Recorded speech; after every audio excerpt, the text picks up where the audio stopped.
Welcome from the capital of the Netherlands, Amsterdam. Today we are gonna do a series of museums and other things like checking out the most important places. It's a real challenge because we will try to do all of it in one day. Will we make it? Will we run into problems? Will we visit all the museums that we are planning to visit? We also needed to reserve some entrances. Let's hope that everything goes well and that we can visit all the places that we are planning to visit without needing to change our plans. This is also part of Amsterdam. The letter on the street. I guess we go through here because we already saw that there's some homeless people sleeping under a bridge. So, yeah. And this is the river Amstel. That gives the name to Amsterdam because initially it was only a dam against this river or at this river. Yeah, and then it expanded. We are here at the Rijksmuseum, possibly the most famous museum in the Netherlands, which we can enter with the Museumkaart, but we also had to reserve. We can enter at 9 and it's 8:30 more or less. So what we are gonna do first is we're gonna walk through there and go to the Vondelpark, which is the biggest park in Amsterdam. So this is the Rijksmuseum. I think you can just go through here to the Vondelpark as a shortcut. See, with beautiful arcs. So now we are at the Vondelpark.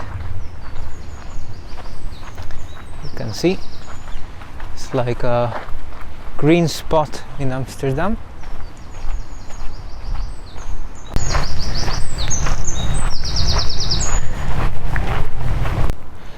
We are back at the Rijksmuseum and now we're gonna go to the entrances, but you can see even before it's open at 9 o'clock it's already quite full.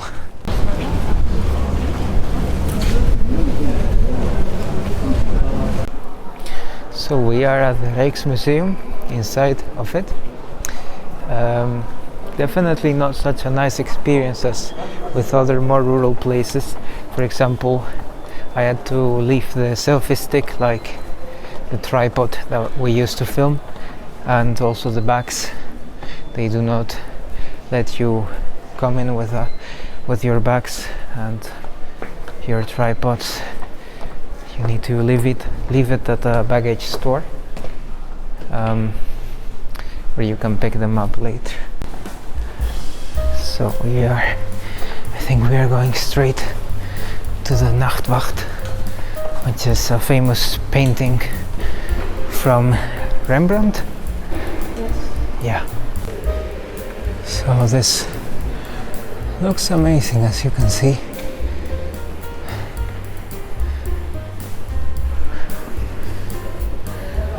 Yeah, no words to describe it.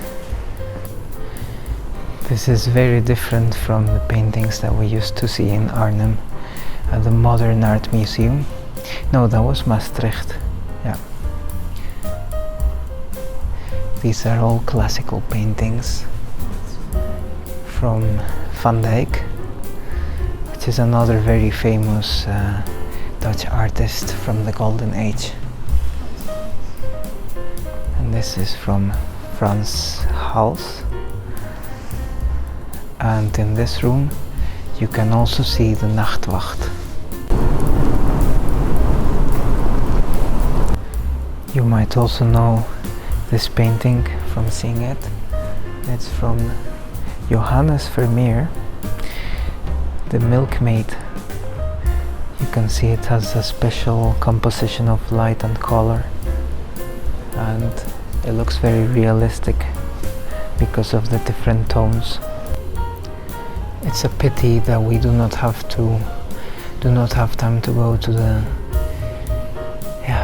ship museum, which is also in Amsterdam. We did go to a similar museum, Batavia, in Lelystad, but I think the ship museum is even better, like the one here, because the Dutch are known for their maritime history. This painting from Rembrandt is also very famous. It's of merchants from a guild from Amsterdam, and you can detect the style of Rembrandt through the painting, the tone, the composition, everything.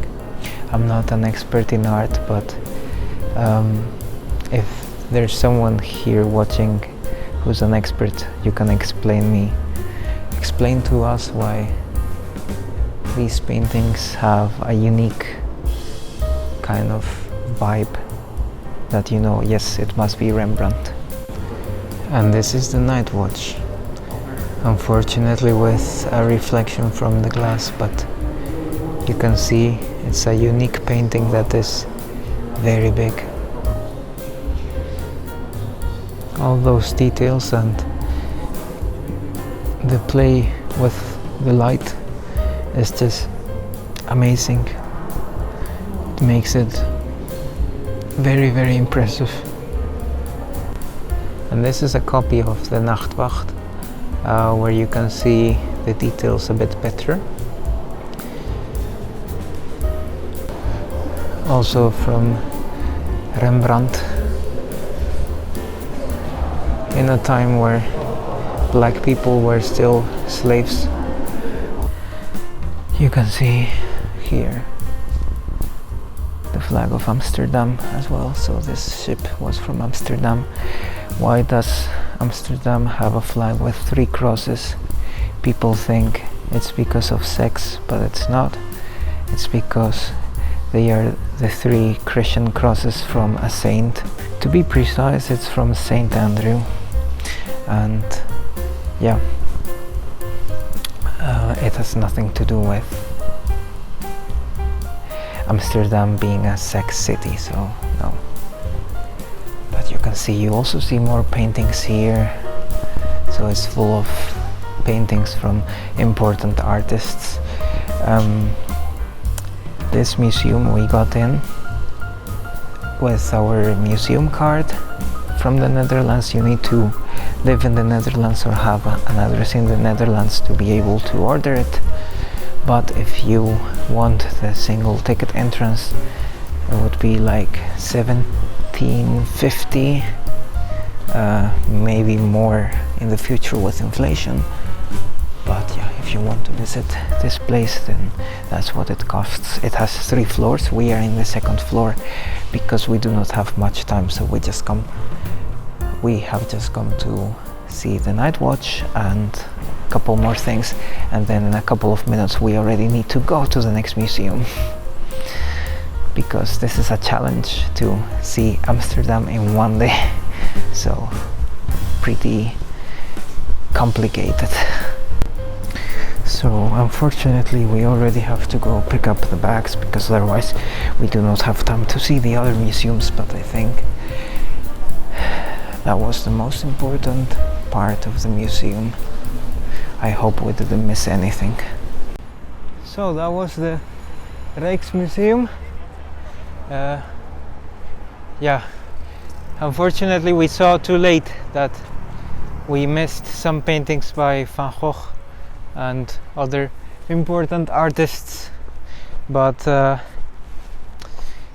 we do not have the time to look at all of it. I think looking at the night watch was already quite a highlight, and now we are going to the Royal Palace, and the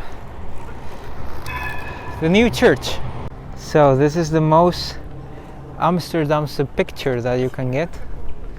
The grachten, the canals, with the boats and the buildings on both sides. Small bridges. Technically you could do like in Venice and get a boat, rent a boat and sail through the canals. We are also going to the Canal Museum later, around 11.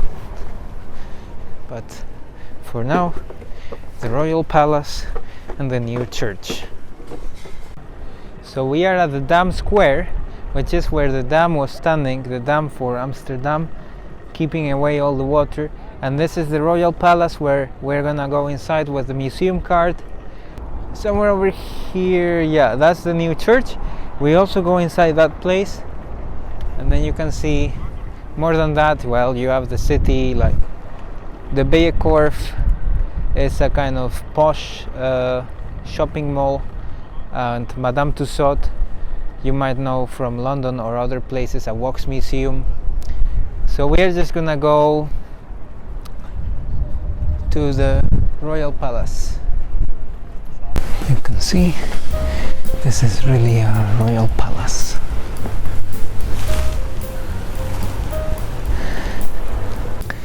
This is the palace where the King of the Netherlands receives guests from all around the world, and sometimes it's open.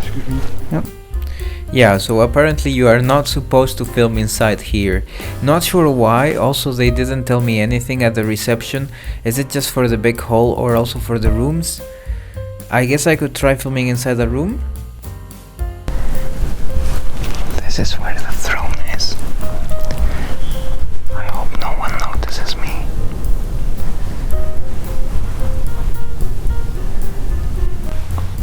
And this looks like a statue of Napoleon Bonaparte. You can see it's a very wealthy kingdom. This is only a small room, and you already see so many pieces of opulence. I do not really understand why they do not let you film, but yeah, I don't want to be thrown out of here or cause problems, so I'll just try to be discreet. Okay, I was caught again. This time the guy looked very angry, so I will not try my luck again. But anyhow, so this is the palace where the king receives his guests, and during state visits it's obviously closed. So it was a nice coincidence that it was open on the day we came to Amsterdam, because the day after that it was already closed to the public again. We found it interesting that they have pets inside, as if the royal family also sleeps here occasionally. Apparently there is also a room for the mayor of Amsterdam. The word mayor in Dutch is burgemeester. Here it was translated to English as burgomaster, which is a term specific for mayors of Dutch, Flemish, German, Swiss or Austrian cities. In other words, Germanic speaking countries. Not sure why that specificity exists. Every room of this palace is a highlight, as shows of opulence are ubiquitous everywhere you throw your look at. I am unsure why so many rooms, furniture and precious metals are needed to receive a couple of guests every once in a while, but I guess it's easier to spend money when you don't work hard for it. So well, that was the palace. Sorry for that. I mean, we only have pictures of the inside because apparently it's not allowed to film inside. I got told off twice. I thought it was only the hall that you were not allowed to film, but apparently also in the rooms you cannot film. So yeah, a pity. But well, it is what it is. Now we are going to the new church in front of us. So that, the new church. Hopefully we can film inside. And that's a shopping center. We are almost at the center of Amsterdam. So we are inside of the new church. As you can see, It's not used as a church anymore, so not for church service, but rather as a kind of exposition. Still, you can see the structure of the church looks pretty simple. Looks like two naves with a transept and a crossing. Doesn't look like it has a cupola on top. Yeah, but now anyways it's not a church anymore, so the structure is not so relevant. This exposition, I'm not sure what it is. Might be about revolutions, because you can see here. So again, a security guard came to us and said, no filming, only pictures. If it was copyright issues, pictures would not be allowed either, so what's the deal? What's funny is that I asked at the reception and they were okay with it. Anyway, so the exposition was about world problems, among them press freedom, which is super ironic. In the end, I just took some pictures of the glass windows of the church because they looked beautiful, and of the apps because I found it very harmonious and light. Okay, well, what a mess. So I had asked at the entrance if it was allowed to film, and they said yes, no problem. And then while I'm filming, a guard comes up to me and says, you're not allowed to film, only pictures. So who should I believe? I guess the guard, because he is the one who can take me outside. So I just stopped filming and just took pictures. But yeah, very inconsistent rules and a bit unfriendly, and yeah, I mean, I was already kind of prepared for Amsterdam that it would not be the same as visiting a place like Assen or Lelystad. We are going now to the Canal Museum, Museum, that opens at 11, but it's 10 something, so we do have some time.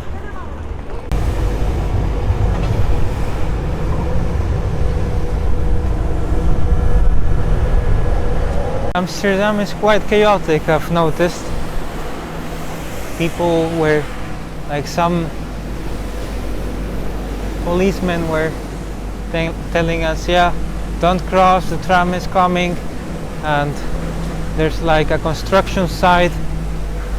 The whole street was removed, and then you need to be careful where you set foot, and you can see everything is removed, so you need to walk where the trams drive, but they won't stop for the pedestrians. And then it also looks a bit dirty.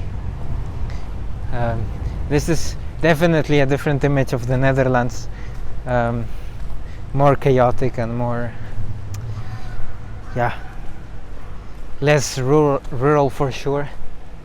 So if this is the image that people have of the Netherlands, there's also another part in the Netherlands, the east, which is better, more organized, more rural, quieter. That's the real Netherlands. Hookers and days. You can see the houses are a bit inclined because they were built on swamp, so it's land that moves a little, so it's not stable, and they keep them together with those kind of tables, like, not tables, like wooden sticks or something.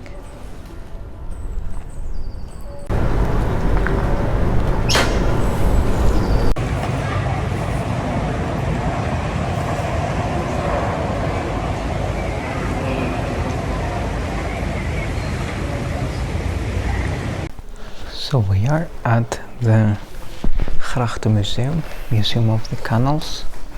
You can see a canal behind me, and it's like an exposition of art. There might be other expositions that explain what the canals are for and how Amsterdam is built on them, and they still serve a practical purpose.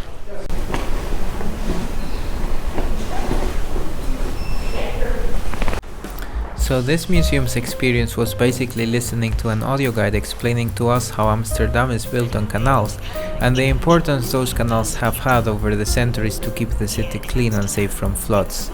Unfortunately though, the voice of the audio guide wasn't really perceived by the microphone, so I had to delete most of the footage. In the last room of the tour, there is a big model of a 19th century house emulating the life of the high society during that time.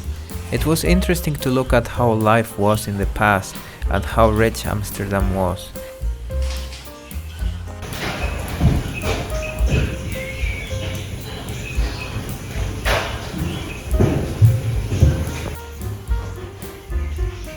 Eventually, with the arrival of cars and the creation of suburbia, the city became unattractive for families and wealthy inhabitants, so they left these buildings and they became the homes of creatives, artists and students, who anyways prefer to live in a bustling city and can afford to cycle everywhere. So that was the Canal Museum. So far it has been the best one. We really liked it. It told the story of the canals and their practical use, which is to keep the water level stable and to always have fresh water so that they do not stink. Over the years, people have built their houses here, turned them into real palaces, and they were subdivided into two.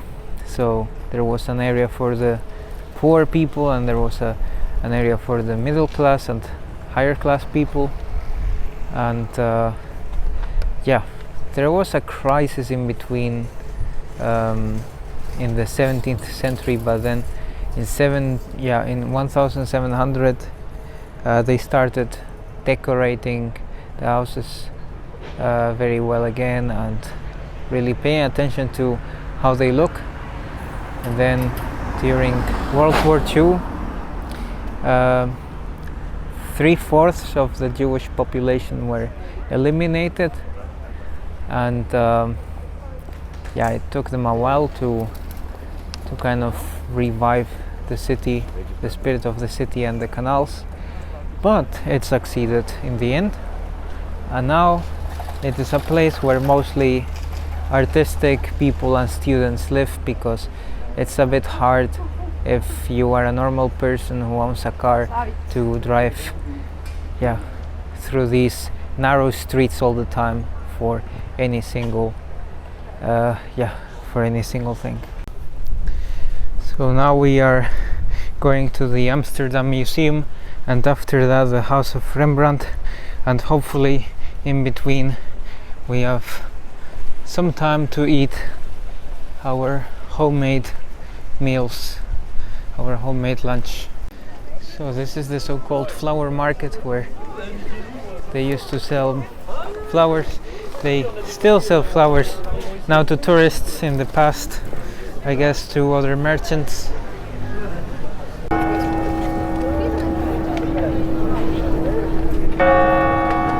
So now we are here at the square of Rembrandt. There. Now we are going to the next museum, the Museum of Amsterdam, which might be close nearby. Really quick, so this is the Amstel again, and next to it is the National Opera and Ballet. Okay, it's a bit complicated to find the Amsterdam Museum. I don't know if it's the Hermitage Amsterdam or something else. Might be here. So this is how Amsterdam looked like before the expansion with the canals. It looked very unorganized, and then they expanded it in a radial way. So this is how the museum looks like inside. several paintings from the 17th century and telling the story about the city of Amsterdam. The first document in which the name Amsterdam appears is from 1275. So yeah, the citizens were allowed to transport goods through Holland without paying tolls. This is in the province of North Holland, but Amsterdam is not its capital, it's actually Haarlem, the capital of North Holland, which we're also gonna visit. They did those portraits where they look very wealthy because they wanted to appear wealthy. Sometimes they were not so wealthy, but it was a kind of show.